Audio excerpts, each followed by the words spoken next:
Em 2001, o Jay-Z e o Nas protagonizaram uma das maiores tretas da história do rap.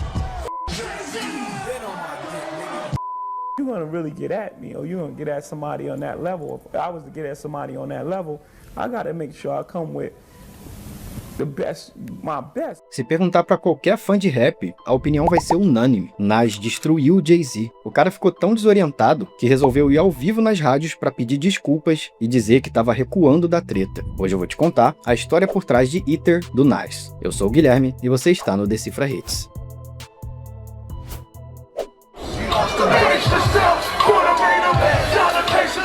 No jogo do hip hop, todo mundo se considera o melhor, mas existe apenas um rapper com tanta moral no game que é capaz de mencionar até mesmo o Eminem numa treta e ainda fazer o magrelo sombrio pensar duas vezes antes de responder.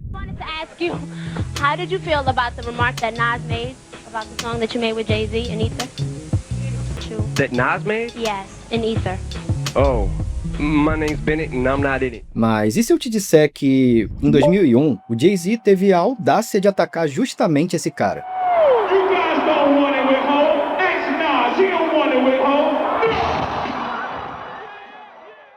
A resposta do Nas foi devastadora, a faixa Ether.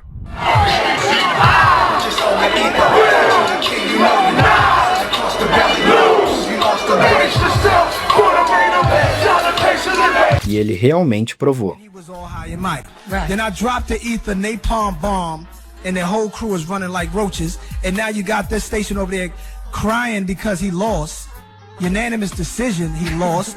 And they played his records like he was dead, like it was a Jay-Z memorial. Mas afinal, por que a faixa Ether foi tão devastadora? E o que realmente causou essa guerra de titãs? Para entender isso, a gente precisa voltar um pouquinho no tempo. Nova York, 19 de abril de 1994. O jovem Nasir Jones, mais conhecido pelo nome artístico Nas, de apenas 20 anos de idade, acabava de lançar seu álbum de estreia, Illmatic, com faixas como It Ain't Hard to Tell,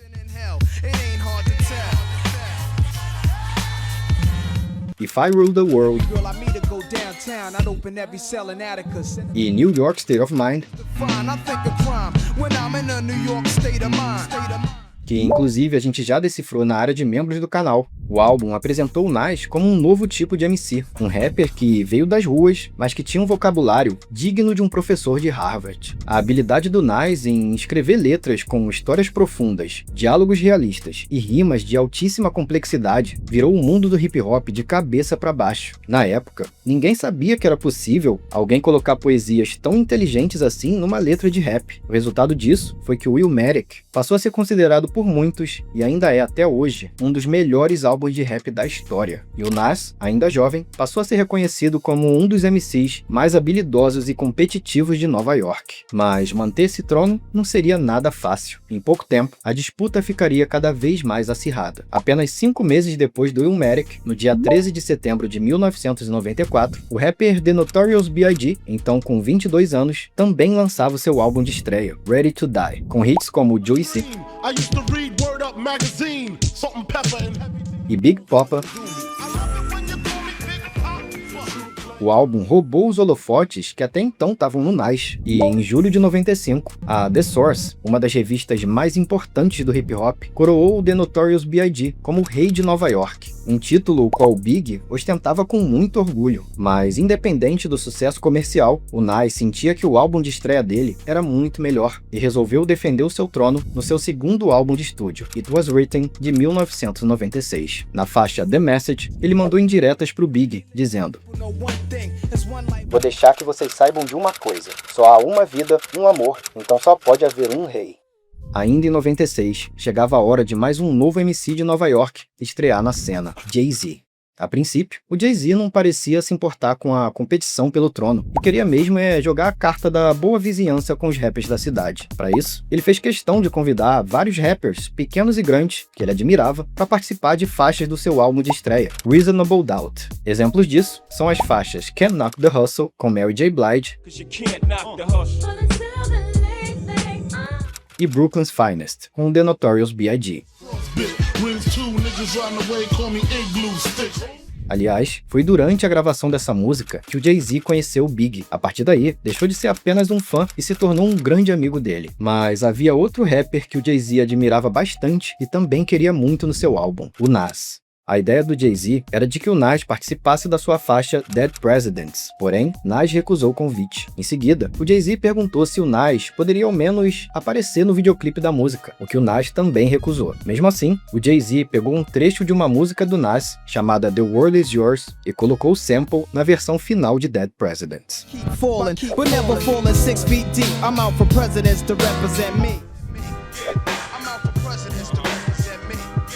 Em 2 de julho de 1996, o Nas lançou a música The Message, e nela ele disse: "Um Lexus com TV é o mínimo."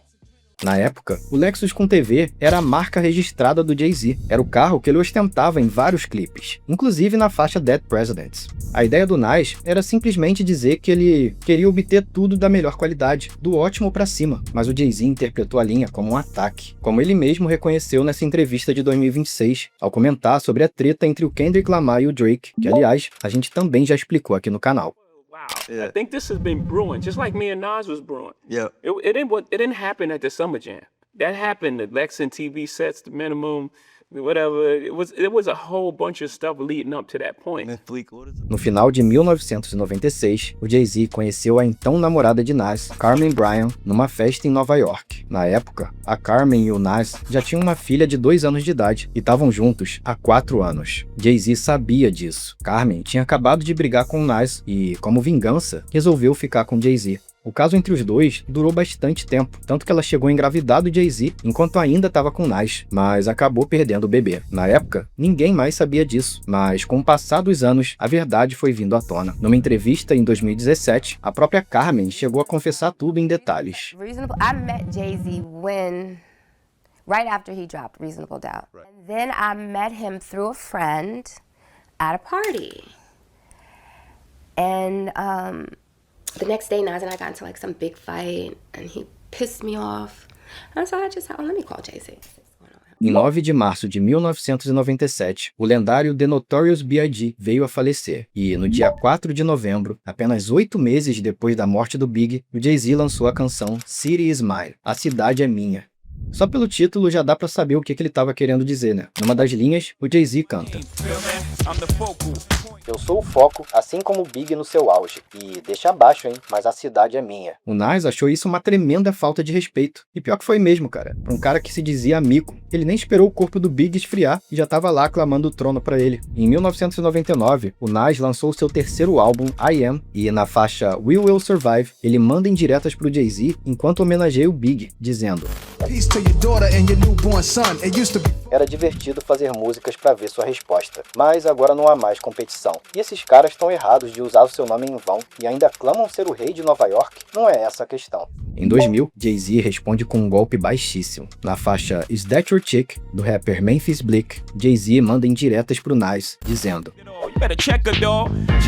"Ela fica me implorando pra não usar preservativo, pra ela ter mais filhos meus e dizer que são seus. Olha só como ela é suja. E você casou com ela. Merda. Agora mesmo é que eu vou caprichar na minha proteção."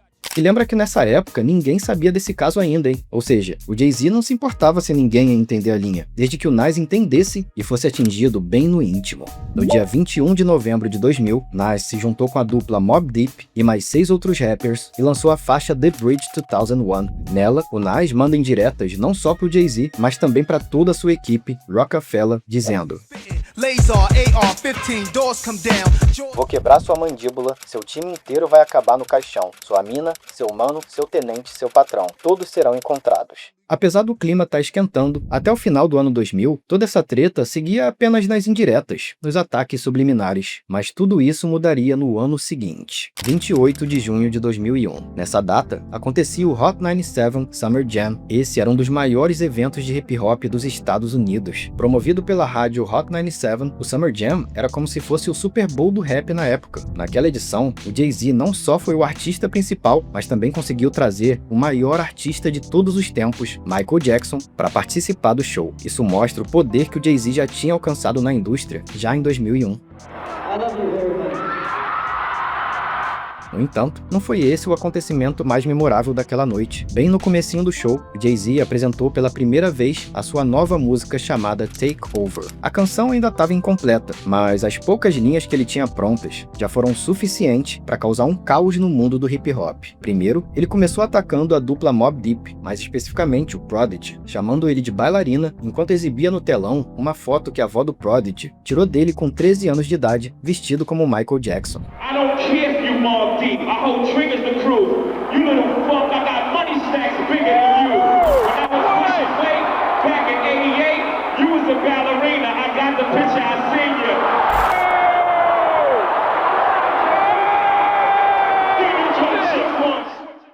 Mas a verdadeira faísca na gasolina veio no final, quando Jay-Z, pela primeira vez, atacou Nas aberta e diretamente. You guys don't want it with Ho.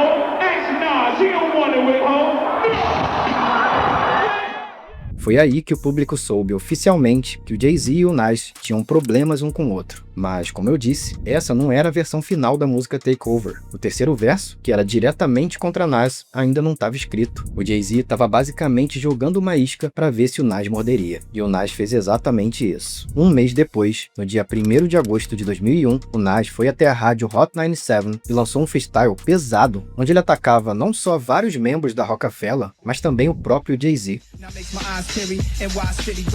Rasgo a rodovia, atravesso Memphis com sacos de dinheiro, paro na Filadélfia, peço um prato e devoro feijão rapidinho. As palavras rodovia, Memphis, saco de dinheiro e feijão em inglês são todos nomes ou referências a nomes de rappers da Rockefeller, Freeway, Memphis Bleek, H Money Bags e Beanie Sigel. E depois ele continua.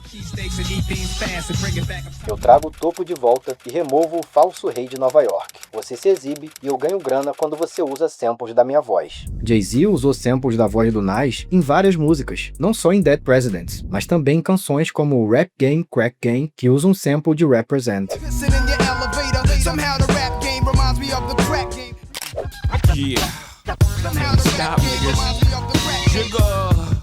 Então, nessa linha, o Nas se gaba de tá ganhando dinheiro toda vez que o Jay-Z usa a voz dele em suas músicas, assim como o Eazy-E fez com Dr. Dre. Basically, you could diss me all you want, but I'm gonna get paid. Because that's why I say Dre Day is only Eazy's payday. And that's real. Aliás, a gente também já explicou essa treta aqui no canal. Mas a parte mais pesada do freestyle é quando o Nas diz: foi o Nas que desenhou seu blueprint. Quer enganar quem? Blueprint significa planta de arquitetura ou projeto de design, mas também é o nome do próximo álbum do Jay-Z, que estava prestes a sair. O Nas estava dizendo que foi ele a maior referência do Jay-Z e o responsável por influenciar o estilo e a carreira dele. E na linha seguinte, ele diz: você é o H no ISO, M no ISO, com certeza um farsante, uma versão rapper do Cisco. Fazendo referência à linguagem ISO, criada pelo Snoop Dogg e adaptada pelo Jay-Z na sua música H to the ISO. H no ISO, V no ISA. Nessa linguagem, você ignora os no is e pega só as outras letras para decifrar o que está sendo dito. Nesse caso aqui, o Jay-Z estava soletrando Hova, que é um dos seus apelidos. Mas o que o Nas faz é dizer: ele é H no ISO, M no ISO, soletrando homo, de homossexual. Além disso, ele usa a comparação com Cisco, cantor da música Thong Song, para reforçar essa acusação, já que, naquela época, muita gente acreditava que o Cisco era homossexual. O freestyle inspirou o Jay-Z a terminar o último verso de Take Over, onde ele vai com tudo pra cima do Nas. E no dia 11 de setembro de 2001, quando Jay-Z lançou seu álbum The Blueprint, o mundo finalmente conheceu a versão completa dessa diss pela primeira vez. Take Over foi produzida pelo Kanye West e sampleia a faixa 5 to 1 do The Doors.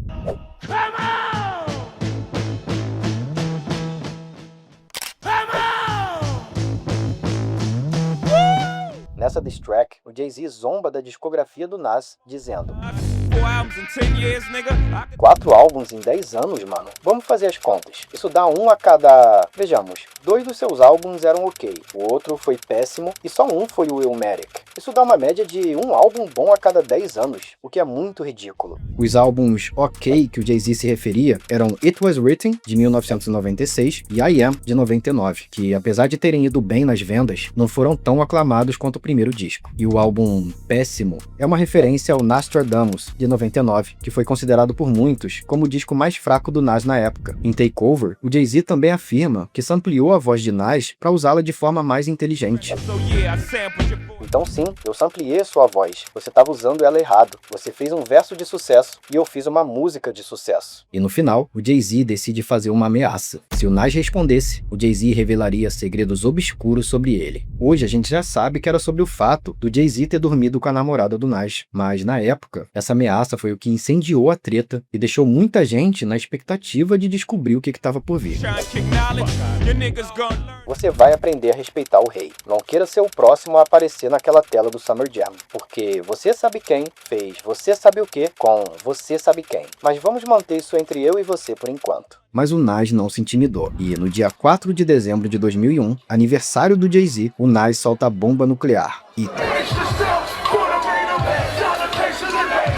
ITER significa éter. Numa entrevista, o Nas explicou a escolha desse título, dizendo: "Me disseram há muito tempo que fantasmas e espíritos não gostam dos vapores do éter. Eu só queria afetar o Jay-Z com a minha arma e atingir sua alma." E foi exatamente isso que ele fez. Todo mundo conhece a versão de ITER, que saiu no 5º álbum do Nas, o Stillmatic de 2001, e que foi produzida pelo Ron Browse. O que pouca gente sabe é que essa não foi a versão inicial. A original foi produzida pelo Swizz Beatz e era muito mais pesada, agressiva e violenta. Para você ter uma ideia, na época, a cantora Aaliyah tinha recém-falecido num trágico acidente de avião, e numa das linhas, o Nas lamentava a morte dela e dizia que deveria ter sido Jay-Z e o seu sócio Dame Dash no lugar de Aaliyah, como contou o Large Professor, o mentor de Nas, nessa entrevista. No, I was there when Swizz did the original Ether. When Swizz did the original Ether? Swizz did the original Ether. That's the one he originally rhymed over. It was faster, and it was just a lot more noisier. Little variations, you know. I'm sure you heard of, you know what I'm saying, the Dame Dash plane crash and all that, the shit with the rhymes and shit. No, it's like, actually. Sorry, Aaliyah, I'm sorry it was you in the plane crash. It should have been Jay and Dame Dash.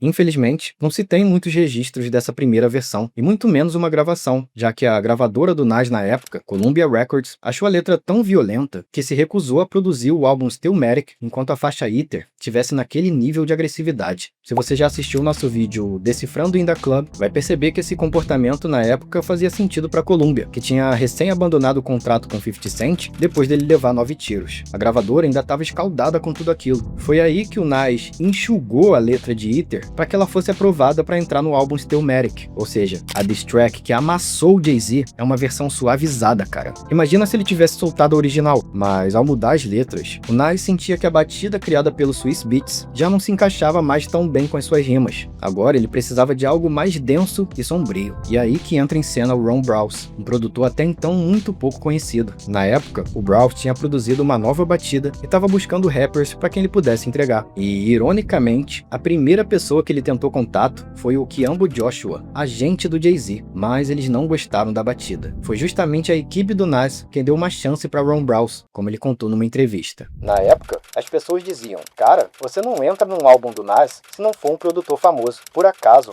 meu empresário trabalhava num prédio onde ficavam várias gravadoras, tipo a Rockefeller e a Murder Inc. Um certo dia, ele esbarrou na agente de viagens do Nas e implorou para ela dar a batida para ele, e ela deu.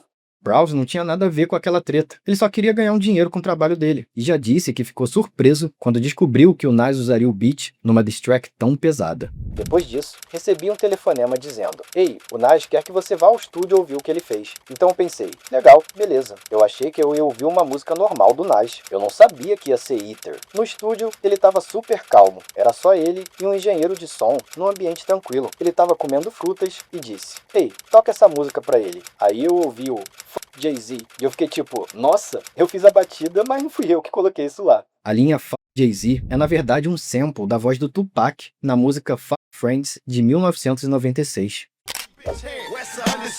Entenda, não há nenhum negro como eu, foda-se o Jay-Z. Nessa faixa, o Pac atacava o Jay-Z simplesmente porque ele era amigo do The Notorious Big, o seu maior inimigo na época. Aliás, os tiros que você ouve no começo de ITER são uma homenagem ao Rushot do Big, que a gente também já decifrou por aqui.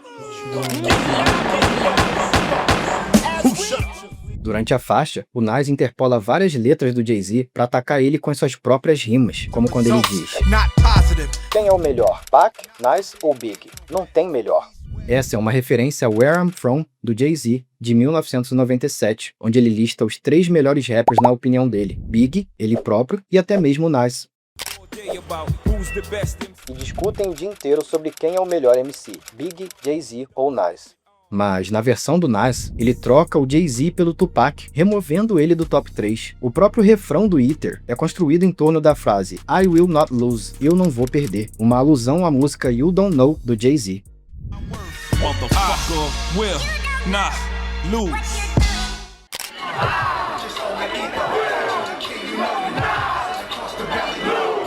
Nas também zomba do refrão de Takeover, enquanto Jay-Z rima Rockefeller, nós comandamos o rap. Nas imita essa cadência, dizendo Rockefeller, sejam alvejados e mortos rapidamente. A gente vê essa estratégia em várias das diss tracks mais destruidoras da história, como o próprio Tupac fez zoando o flow do Big em Hit 'Em Up.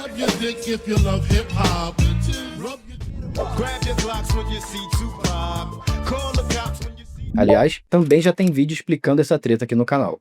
Numa das linhas do Ether, o Nas diz: eu domino essa parada desde 1991, eu sou o mais autêntico. Digo um rapper que eu não tenho influenciado. Cara, isso pode até parecer presunção, mas na verdade são fatos. Desde que o Nas surgiu na cena, lá em 91, ele sozinho já inspirou vários dos maiores rappers da história. Só pra te dar alguns exemplos. Na música I Gave You Power, o Nas usa uma figura de linguagem chamada prosopopeia para escrever toda a letra sob a perspectiva de uma arma. O que inspirou o Tupac a escrever Me and My Girlfriend, de 1996, onde ele também usa da prosopopeia durante toda a música, dessa vez se referindo à arma como a sua namorada. E a versão do Tupac, por sua vez, inspirou a música Oh Three Bonnie and Clyde, do próprio Jay-Z. Outro exemplo, o Nas foi o primeiro rapper a colocar uma versão criança de si mesmo na capa do seu álbum, influenciando o The Notorious Big a fazer a mesma coisa no seu álbum de estreia, algo que também inspirou vários outros rappers ao longo das décadas. Tudo isso sem contar o flow, o estilo de escrita, de storytelling e de rimas que o Nas desenvolveu, literalmente moldando o hip hop dos anos 90. É só ver como o próprio Jay-Z adaptou o estilo de rima dele ao do Nas e sampleou o rapper em várias faixas. Até mesmo o Eminem já admitiu que no começo da carreira soava muito parecido com o Nas e teve que mudar o estilo dele para se tornar mais autêntico. Falando do Eminem, na faixa Ether, o Nas faz 2 referências a ele. Numa das linhas, o Nas diz para Jay-Z: você é um fã, um emocionado, um stan, fazendo referência à faixa Stan de 2000.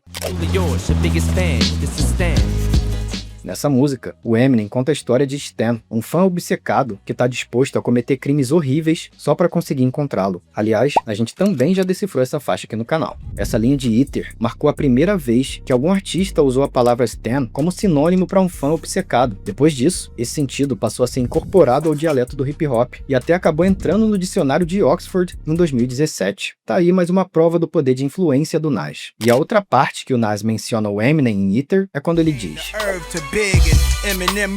e o Eminem te destruiu na sua própria música. Aqui, o Nas está fazendo referência à faixa Renegade de 2001. A música era do Jay-Z com feat do Eminem, mas a participação do Eminem foi tão destruidora que ele basicamente ofuscou a existência do Jay-Z naquela faixa.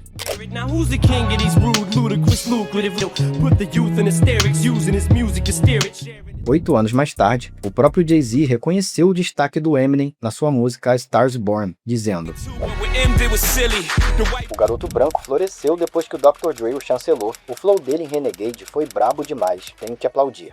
Mas voltando pro enterro do Jay-Z, em Ether, o Nas solta várias barras, acusando o Jay-Z de um imitador barato, sem estilo próprio, que fica pegando a rima dos outros para poder crescer. Quantas rimas do Big ainda vão sair desses lábios gordos? Você tentou estar em cada um dos meus clássicos. De fato, uma coisa é um rapper usar as rimas de outro rapper de forma inteligente numa diss track. A ideia é basicamente jogar o feitiço contra o feiticeiro, como o Nas está fazendo em Ether. Outra coisa é o que o Jay-Z fez constantemente ao longo da sua carreira, se apossando das rimas e do estilo de gigantes como Tupac, Snoop Dogg e, é claro, o próprio Nas. Mas o que mais irritava o Nas é o quanto das rimas do Big o Jay-Z roubou ao longo dos anos. E olha, não foram poucas.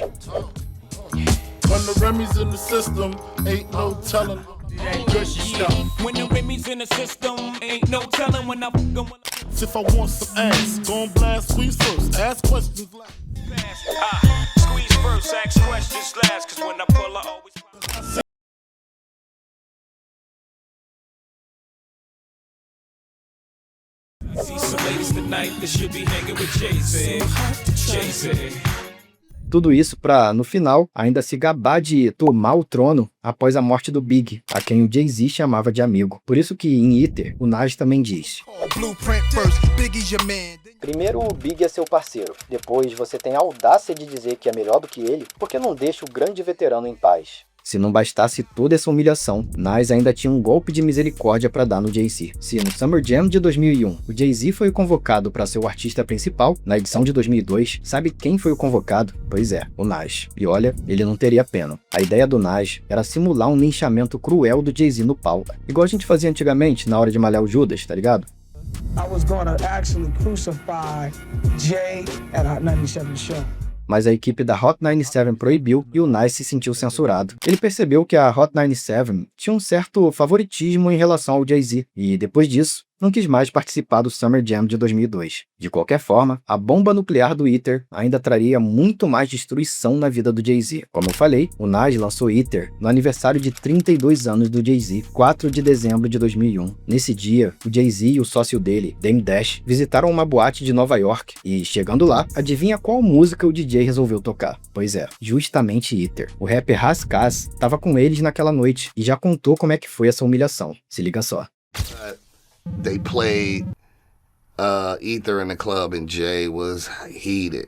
And I remember that. I just remember he sent Dame like, yo, tell that nigga to turn that shit off. But the club was going up. And that's when I knew it was over. And the DJ was not, he was like, F that. And he played that shit. And the club went up. And that's when I knew Nas won. Cara, imagina o Jay-Z indo comemorar o aniversário dele na boate e ganhando de presente o esculacho do Ether, com geral gritando "F*** Jay-Z". Mano, o cara deve ter saído de lá xoxim. Nessa mesma noite, o Jay-Z foi pra casa e escreveu uma música de resposta, a Super Ugly. I got myself a gun. Com a música pronta, o Jay-Z foi até a Hot 97 e concedeu à rádio acesso exclusivo a uma cópia de Super Ugly antes de divulgar para qualquer outra pessoa. Dessa forma, a Hot 97 seria o primeiro lugar onde as pessoas ouviriam a resposta de Jay-Z. A ideia dele era transformar isso num grande evento midiático. Na cabeça do Jay-Z, isso seria ótimo para ele, já que ele acreditava que teria apoio popular. E também seria ótimo para a rádio, que ia ganhar muita audiência, já que a treta entre ele e o Nas era o assunto mais em alta naquele momento. É claro que a Hot 97 adorou a ideia, marcou data e horário para estrear Super Ugly e não parava de anunciar o grande evento nos comerciais. Jay-Z's response today at 3 o'clock. Tune in. It is on. And the whole city shuts down. If you was in New York at 3 o'clock on that day, you had to tune on the Hot 97. E no dia 11 de dezembro de 2001, exatamente às 3 horas da tarde, estreava a música Super Ugly na Hot 97. Mano, a galera realmente esperava uma resposta de peso. Mas sabe quando alguém tá tão desesperado que acaba passando do ponto e reagindo de forma vergonhosa? Então, essa foi Super Ugly. E nela, o Jay-Z revela que ficou com a ex de Nas e, numa das linhas, ele menciona algo tão nojento que eu vou ter que me esforçar aqui pra censurar o que ele disse. Eu finalizei no banco de trás do seu carro e deixei preservativos na cadeirinha da sua bebê. Cara, é de embrulhar o estômago. Só uma mente deturpada pode pensar que isso ia ser uma boa resposta. Logo depois da transmissão, a rádio Hot 97 fez uma enquete perguntando pros ouvintes quem realmente venceu. A cidade de Nova York inteira votou e, com 58% dos votos, elegeram Nas como vencedor dessa treta. Segundo Andy Martinez, apresentadora da Hot 97, o Jay-Z apareceu na rádio bem na hora que ela anunciou o resultado. E a situação, cara, foi constrangedora. But literally, as I was announcing the winner is Nas, I could see from my peripheral in the window, I could see Jay walking in. Oof. And I'm like, and the winner is Nas, this is terrible! Did y'all make eye contact or no? I knew, well, I had heard that he wanted to come up, but just the timing of it was not a comfortable feeling. Mas se você acha que a humilhação do Jay-Z já acabou, calma que ainda tem mais. No dia seguinte, o Jay-Z foi até a Hot 97 novamente e muitas pessoas esperavam que ele lançasse outra diss track, principalmente por causa do esculacho que foi a votação. No entanto, o Jay-Z fez exatamente o oposto. Ele foi lá para se desculpar com o Nas. A Andy Martinez contou que foi nesse momento que ela percebeu que o Jay-Z estava derrotado. Ele apareceu lá todo xoxinho, com zero da confiança que ele costumava ter. Acontece que, segundo o próprio Jay-Z, a mãe dele, Gloria Carter, estava ouvindo a rádio Hot 97 no momento que tocou Super Ugly e ligou para ele. A Gloria disse que achou aquela música de péssimo gosto e mandou o filho de 32 anos de idade ir até as rádios pedir desculpas e encerrar a briga. Na semana seguinte, o Nas visitou a rádio Hot 97 e comentou sobre o ocorrido. You know, when Mama Love comes into the play, that's the end. It's a rap. You can't. It's, you know what I'm saying? That's the rap show. So you respected that? I respect that. All right. You know, I respect that.